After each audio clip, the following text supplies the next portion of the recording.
Hello transcribers, and welcome to our channel of transcription exercises. So why are we here in this unassuming field in the English countryside? Well, this field is actually quite special because over there is the starting point of the River Thames, the river that eventually flows through London. Don't say Thames, it's Thames. So by the time the Thames gets to London, it's a huge river. But here, where it starts, there's usually no water at all, unless it's been raining recently. If there's been a dry spell, then sometimes you have to go 10 or 20 miles downstream before you get to any water. Anyway, today we're talking about rivers around the world, not the ones that you already know like the Amazon, but the slightly lesser known ones that might crop up in recordings that you transcribe, and which aren't always pronounced the way you expect. And we'll also have some interesting facts about those rivers as well, and some scenic photographs. Before that, a quick word from our sponsor, the FTW Transcriber, about just one of its features.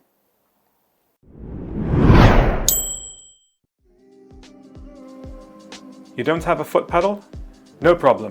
With the FTW Transcriber, you can always use your keyboard keys. These are the default hotkeys. But if they don't suit you, you can change them. You can also disable individual hotkeys if they clash with another program, like your word processor.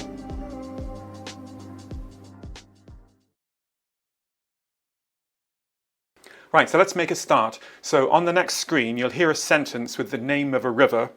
Just listen for the name of the river. The Yangtze cuts through gorges where cliffs rise suddenly above deep green water. So which river was that? The picture is a picture of that river, although that's not much help. So the river is the Yangtze, which you don't hear about very much, but it's a very big famous river. Which country is it in? It's in China. And then here is a general knowledge question for you about that river. So which large mammal has in the last 30 years gone extinct in the Yangtze? It's an animal that you only find in the Yangtze, or you used to, before it went extinct. Any ideas? The answer is the Yangtze River dolphin. And none of them have been seen for 20 or 30 years now, but there's a picture of a hunter who shot one back in the 1920s, I think. Okay, number 2, listen for the name of the river. The Ganges reflects buildings stacked like layers, fading into smoke and heat. And the river's name is the Ganges, that's how you pronounce it. Which country is the Ganges in? It's mainly in India. And the question is, what's happening in this photograph that pollutes the Ganges? Something slightly gruesome. And the answer is, it's cremations. And as part of the local religion there, they cremate bodies by the river Ganges and then put the ashes into the river. And of course that's led to a lot of pollution, that among other things. Efforts are being made to discontinue that as a practice. Number 3, listen for the river name.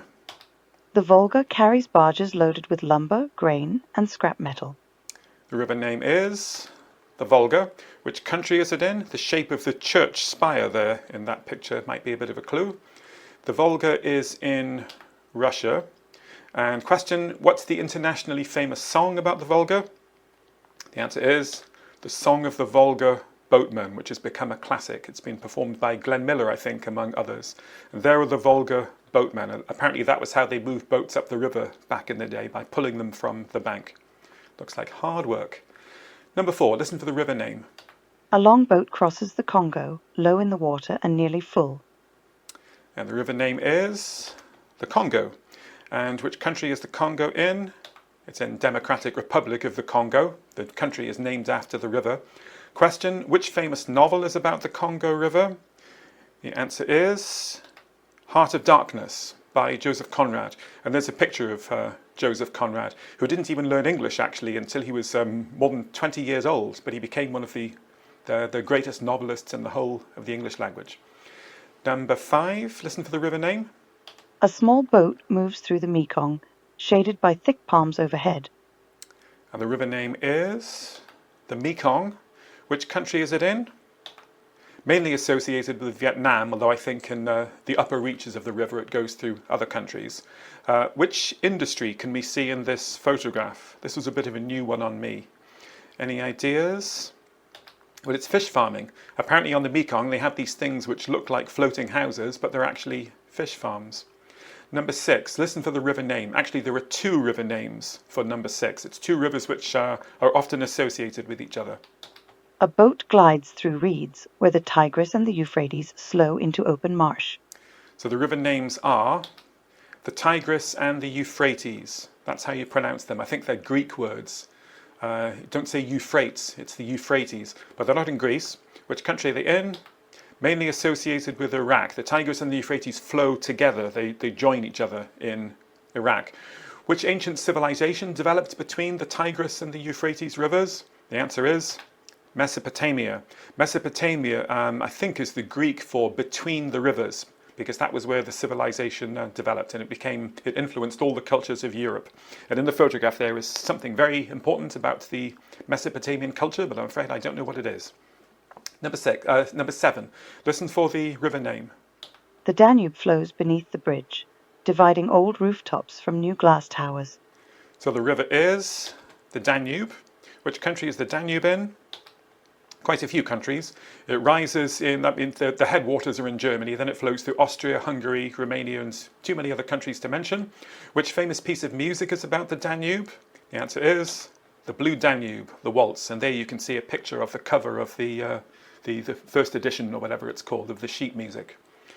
Number 8, listen for the river name. The Zambezi glows orange as the sun sets behind distant river islands. So the river name is the Zambezi. And which country is that in? Again, a few countries. Rises in Zambia, goes through Zimbabwe and Mozambique and a few others. Which huge waterfall system can be found on the Zambezi? The answer, Victoria Falls. And there's a picture of it. I think you can do bungee jumping from that bridge there, if you're a bit braver than me. Number 9, listen for the river name. The Seine threads through the city, its calm surface broken by passing boats. And the river is the Seine. No prizes for guessing which country it's in. I think the photograph makes that pretty clear. So it's in France. Which world-famous cathedral can be found on an island in the Seine? The answer to that is Notre Dame. Don't say Notre Dame. In French it's Notre Dame, meaning Our Lady.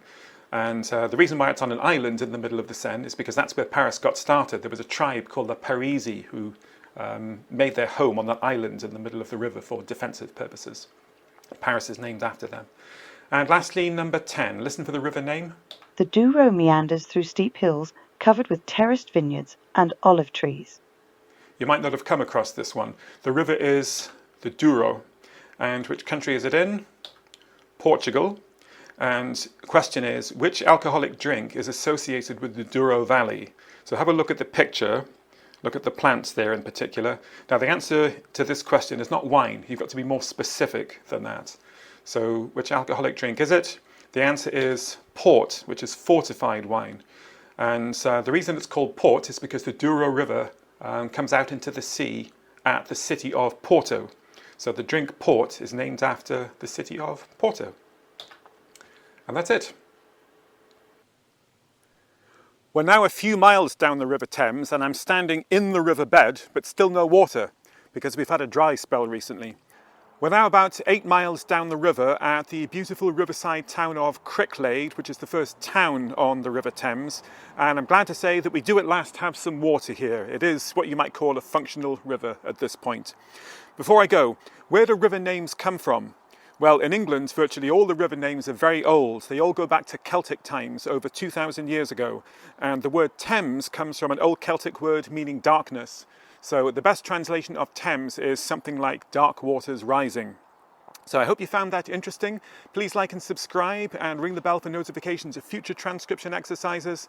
And I look forward to seeing you at the next one. Bye for now.